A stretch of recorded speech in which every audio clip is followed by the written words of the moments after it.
Coming up, I get chased off by my evil twin. Come here.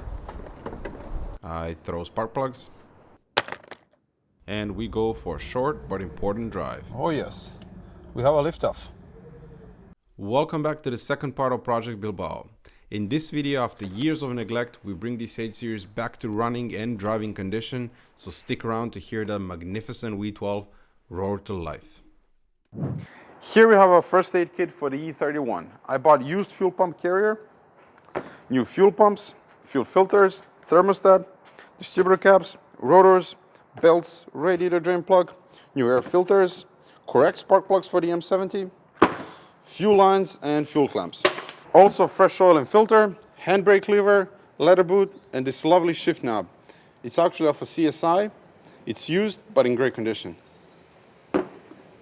First, I let the ozone generator run inside, which I'm repeating several times before and after I clean it to minimize the stale, moldy smell. Before I can start working on the engine, I'm attacking it with some chemicals and my steamer to kill the mildew.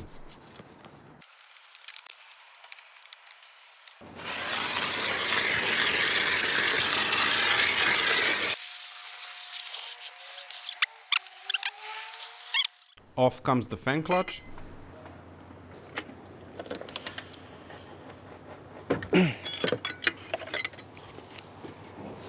Yes.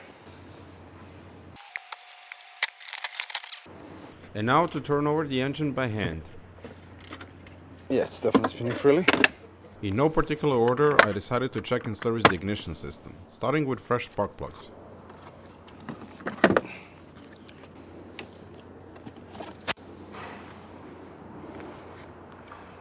Two 2008. Ah.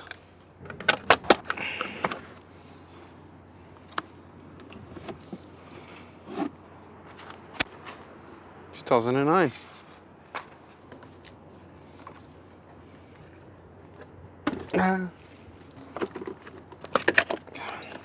At the same time, I'm checking the resistance of ignition wires with a multimeter.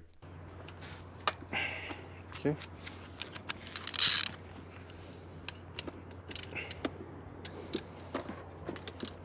That really wasn't tight at all.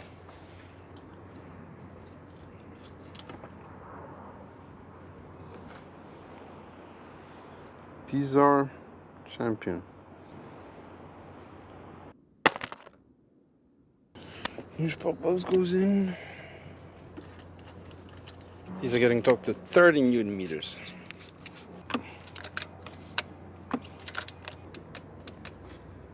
That's it. Set your multimeter to measure resistance and we were looking for a readout of around 6 kilo ohms. This one is good. Second one. Oh wow, this one wasn't even plugged in. My God, these spark plugs are all loose.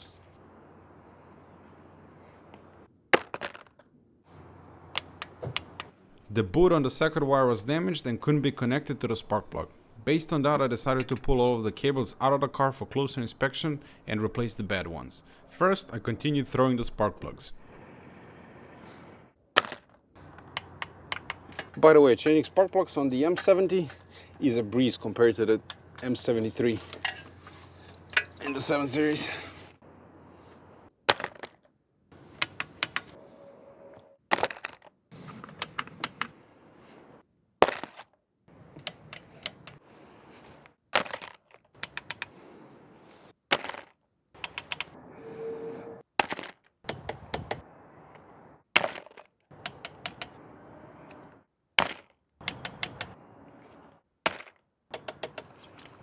Spark plug's done. Next, I'm removing the ignition wires.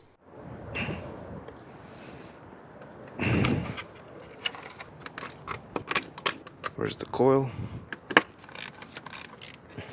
That goes. There we go. All right, now that I have ignition cables out of the car, I labeled them bank 1, bank 2. I can check which cables are bad and which are good.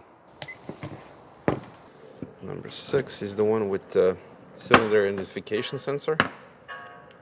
That's the really important one. Without this one, the car won't start. And this one is 6 kilo ohms, so this one is good. So on bank 1, we only have one dead wire. This one. Number 3 is bad. Number 5 is dead completely. So bank 2, which is the driver's side on the car, we have 5 dead wires. Number 2, 3, 4, 5, and 6. Only the number 1 is good. And the ignition coil wire is good as well. Luckily, I have leftover wires from my previous E31 project. On that car, only one wire was bad, but since he was getting full restoration treatment, I replaced the whole set. The rest of the wires were good, so I saved them, and now I can reuse them here. I am then carefully prying open the plastic wiring tube and replacing the wires. Okay.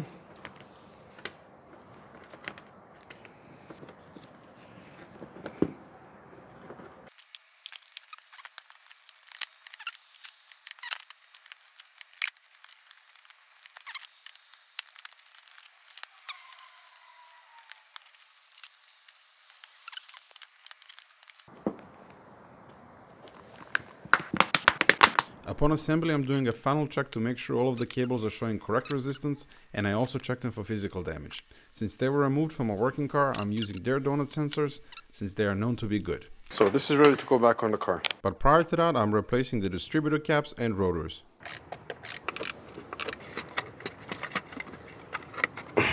Okay. This one looks fairly new as well.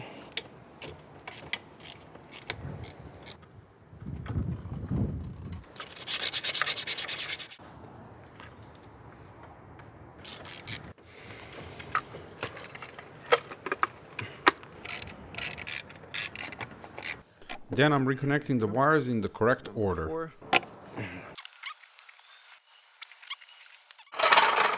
Time for the oil change.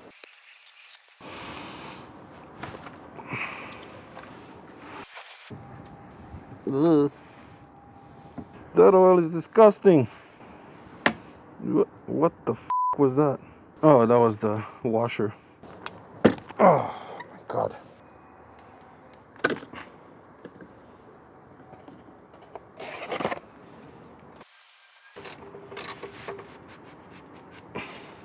Note that I'm using cheap oil as it's going to get replaced in a short interval to help and clean the engine due to the long standing. Next up, fuel filters.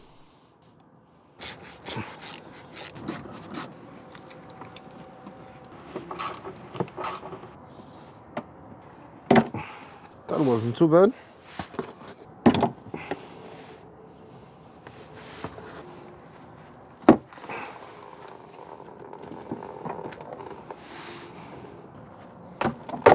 Oops. It's out.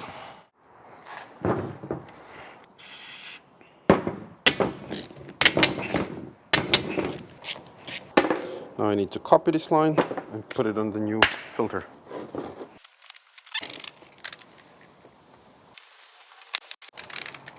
I'm using silicone spray so that the hose slides easier.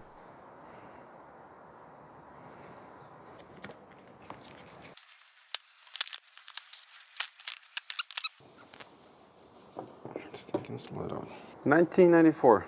This is basically the whole process. Cut lines to size one by one, use new clamps and pay attention to the direction of the filters. And that's done.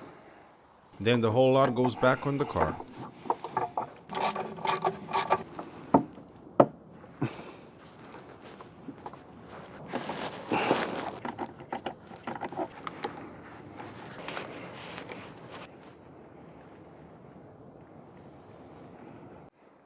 Now onto the fuel pump. Okay. The goal here is to remove old pumps from the carrier without breaking anything, which is a bit challenging since everything is old and brittle.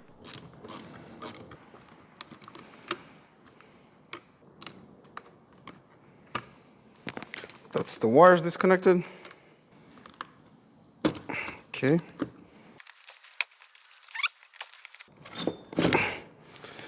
That is one garbage fuel pump out. Okay. Stupid hose removed.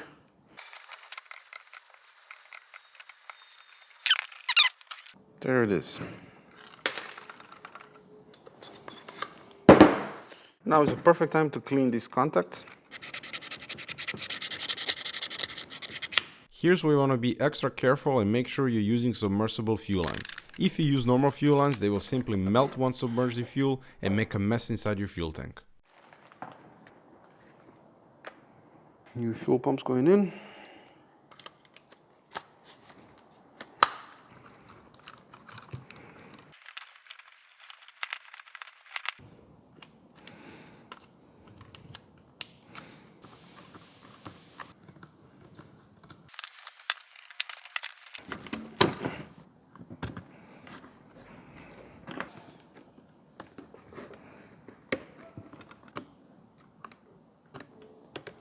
And that is done, my friends. One rebuilt fuel pump assembly. The last step is to verify that the pumps are working with a 12-volt battery. You don't want to run them dry, so it's enough to touch them briefly to hear them buzzing. Yes. Indeed. Let's try the other one.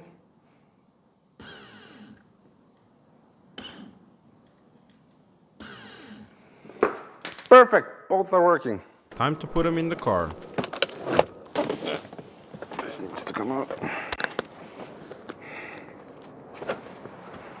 Before I left the car in Spain, I put this over the fuel tank to stop more dirt from going in. I'm also replacing two short fuel lines that are tucked in under the floor of the car. It's a bit tricky to reach them, but doable.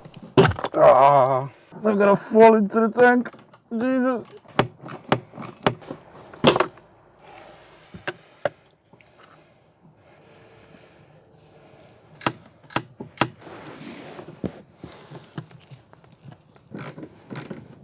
The bottom of the tank is full of filth, so it needs to be siphoned out and cleaned.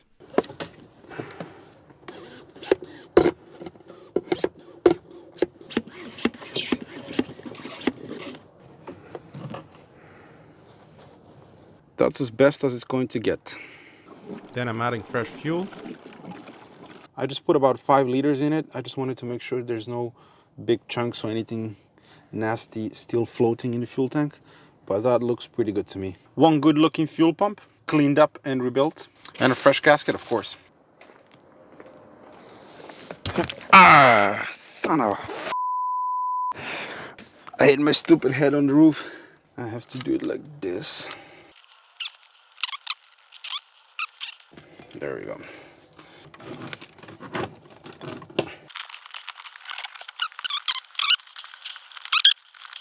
The gasket is in. Now I can push it all the way home. Now this thing. Now there's a special tool for this, which I don't have, so I'm just gonna use a bit of force. I think that's about perfect. Now to test the fuel pumps. That one is working. So is that one. Now to reconnect stuff. First goes that. And then this. And now to see if the fuel gauge is working. And for that we need batteries. E31 has 2 of them. The correct way to install them is to first connect both positive terminals and then the negative terminals.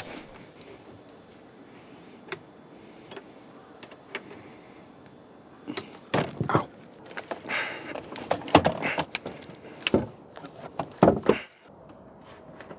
Yes.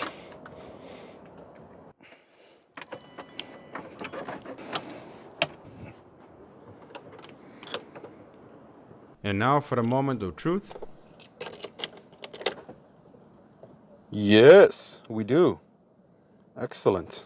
And the stupid lights are on as well. Isn't that Fast and Furious right over there? Oh, it changes colors. Look at that, now it's green. Man, I can't wait to remove that crap. All right, before I try to start the car for the first time, I want to remove the belts because I don't want it to spin the water pump or the power steering pump until all of that is flushed. On top of that, the belts look really horrible. So let's go ahead and do that. There's one.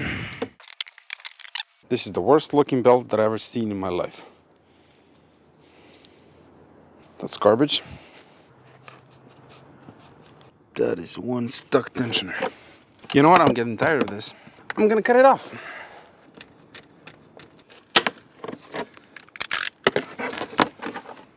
All right, scratch what I said before. This is the worst looking belt that I ever saw in my life.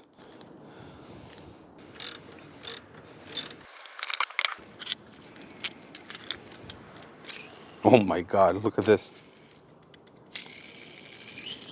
Think that shot? It's like a spinner. When will it stop? Place your bets. Water pump is spinning freely. Doesn't seem to have any play. Everything is spinning freely. Now time to put mass airflow sensors back.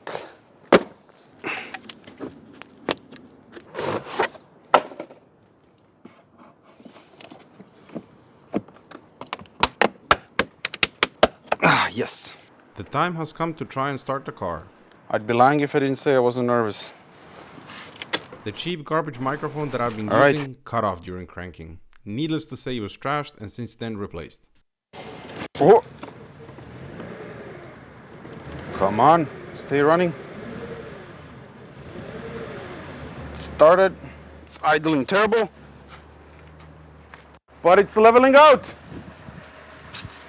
It's alive. It sounds good now. Let me take you closer. Listen to it. Oh, I'm so very excited now.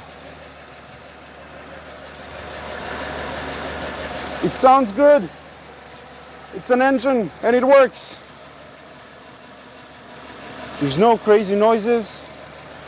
It's not shaking.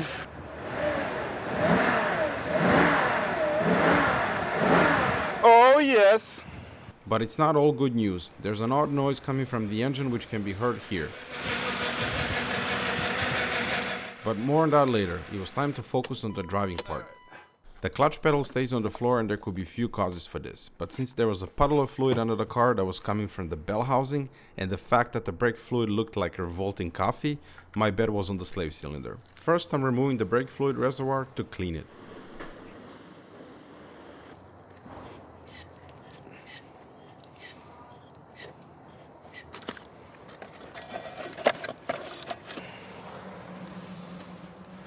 The clutch line is on the back of the reservoir.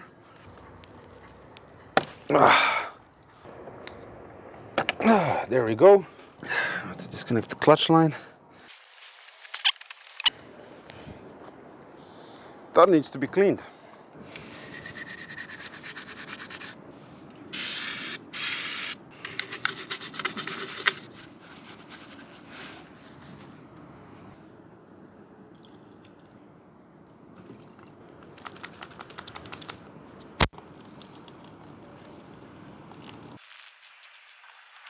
After a thorough cleaning and rinsing with all-purpose cleaner and water, I'm letting it air dry while I tackle the slave cylinder.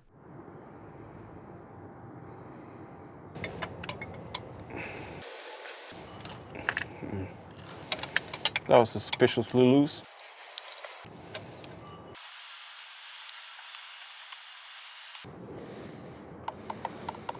I apologize for the bad camera angle. The working space was really tight and there wasn't a good way to film this. Once the two nuts are removed, the slave cylinder can come out. Out you come. The slave cylinder was definitely toast. Here's the new one along with fresh brake fluid and new brake lines.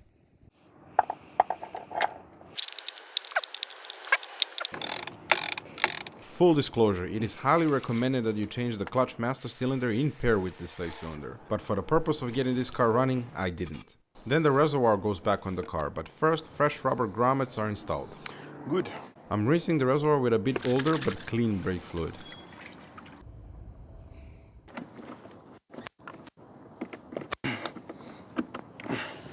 All right, everything is connected.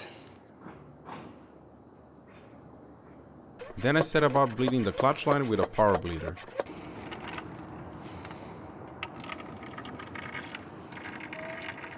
After keeping at it and bleeding exactly crap load of fluid, the clutch pedal was back.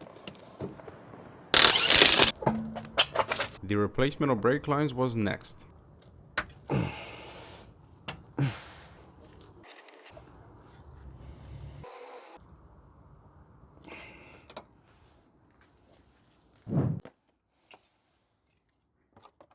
After trying to bleed the brakes, I was getting good flow only to the front left wheel. Cleaning the bleed screws didn't make much of a difference, so I started troubleshooting. First, I removed the lines going from the master cylinder to the ABS pump and it was flowing just fine. Then I removed the left headlight and air filter box to access the ABS pump. With the power bleeder on the reservoir, I cracked open each line and with a rubber mallet gave the pump a couple of love taps. In case it's not clear, this isn't BMW approved method, but in my defense, no one rebuilds these pumps, knew they are no longer available from BMW, and used ones will likely be in similar condition. So it was worth trying. Luckily, this did the trick and I got a decent flow to all four corners and I was able to bleed the brakes fully. Another crap load of brake fluid was spent on this task.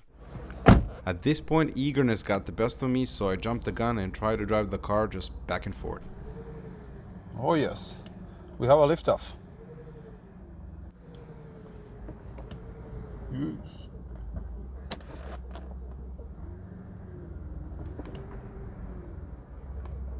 That's all I needed to know, and now I can focus on remaining tasks, such as the cooling system. I'm replacing the expansion tank and the thermostat. Oh, that actually doesn't look bad. That coolant looks pretty good, almost as if it was replaced not long ago.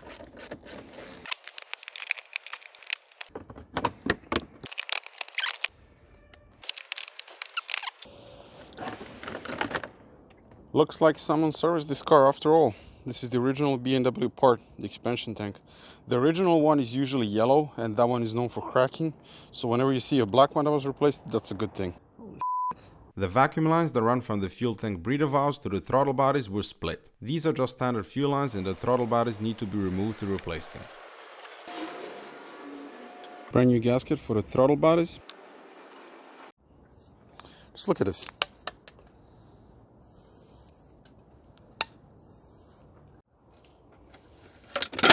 Ah, Of course it landed in the coolant tray. the bloody thing is still working. New vacuum lines in place. Time to do the thermostat.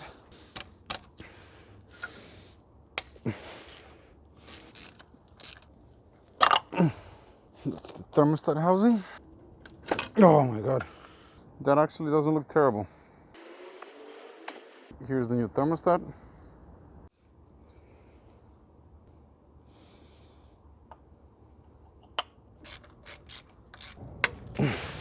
This is the stock tensioner. This is the new one. Here's the new pulley. All right, new belt. And the belts are on.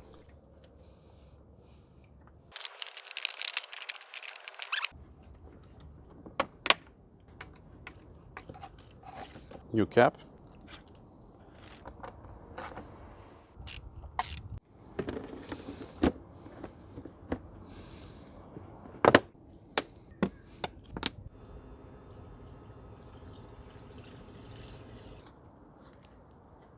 Good lord, that is black. And that is completely wrong stuff. That's ATF. It should be the green stuff. Hydraulic fluid.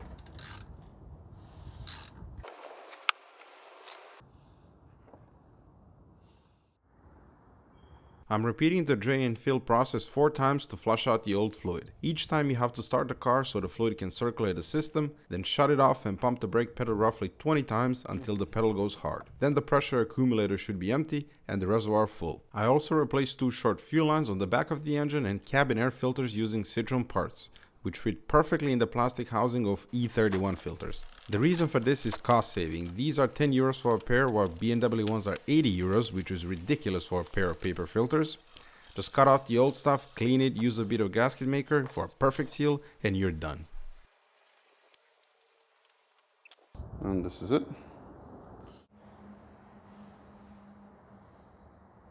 Next was to figure out the very unpleasant noise. The belts were off during that time, so it had to be coming from the engine. After listening around with a stethoscope, I narrowed it down to the timing chain tensioner. I was preparing for the worst and removing the oil pan to look for damaged guides. But first I decided to change the tensioner since it's a relatively cheap part. There we go. Like that.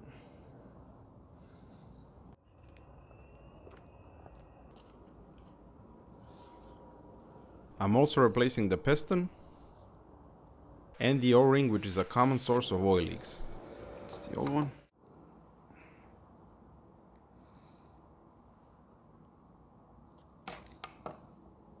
Then the tensioner is reinstalled and the car fired up.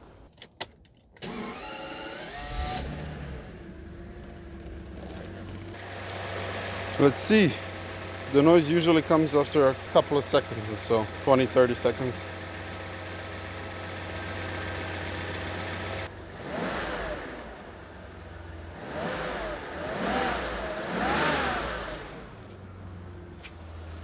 No noise! It is working beautifully. There's no more noise. Can't believe that fixed it. Stupid chain tensioner.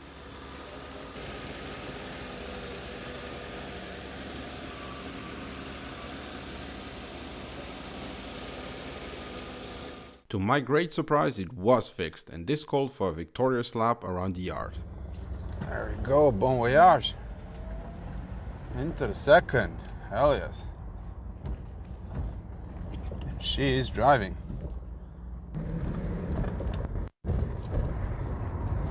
Yes. Hopefully the brakes work.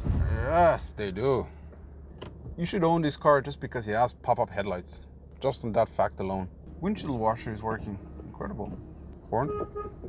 Yes, even the horn is working. Adjustable steering wheel is working. What the hell? The temperature was staying in the middle, no smoke from the exhaust. This turned into one good working car.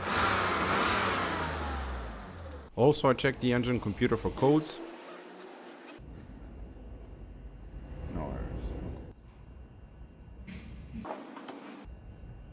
Both banks are air-free. Now, one of the most satisfying parts, removal of stupid gauges. Much better.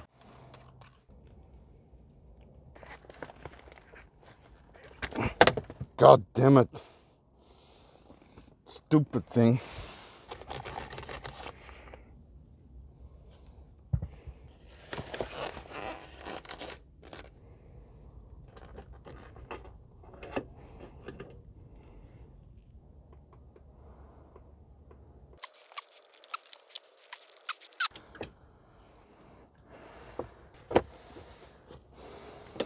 Beautiful.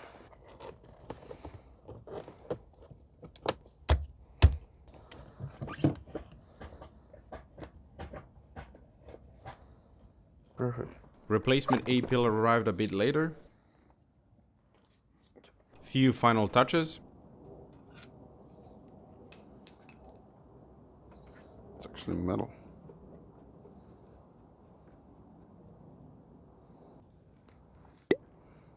I got lucky and I found a perfect damage-free FTP light, so that needed to be replaced as well. Out with the old. And here's a used / new one, courtesy from Albert from Netherlands.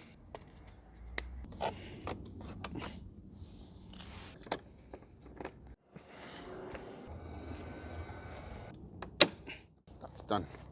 The last step in this revival endeavor was to clean the interior.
And here's how the interior looks.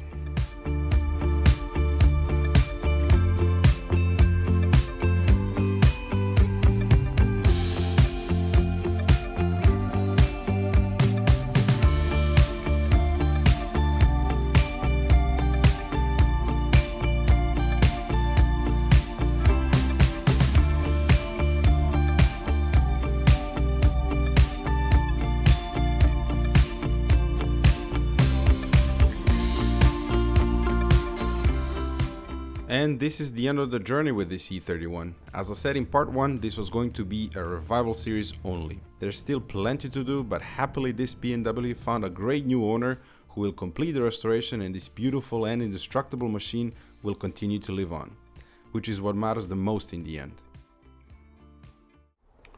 If you're perhaps a tiny bit disappointed for not seeing more work being done on the fascinating 8 Series, you needn't worry, because look above me. As my rather handsome assistant is pointing out, I got another one, 6-speed of course, with sports seats and a slick top. Alright, that's enough. Go hold a spark plug or something. So, we gotta do this all over again, except this one has been collecting dust for a lot longer, specifically since 2004. Why do I do this to myself? Not there, I meant somewhere else. Look, someone's selling a broken BMW. Should keep him busy for a while. Anyway, thank you very much for watching, and I'll see you in the next video where we go on another road trip to south of Spain and rescue this pair of pop-up headlights attached to this beautiful coupe of the 90s. Adios. You lied. That was a Toyota. You know those are too reliable for me. Come here. I think I lost him. If you enjoyed the video, please consider supporting the channel by subscribing to it. No one is going to subscribe to your stupid channel. People have better things to do. Now take a hike before I start throwing these spark plugs at you. I have 11 more left, you know. That's right.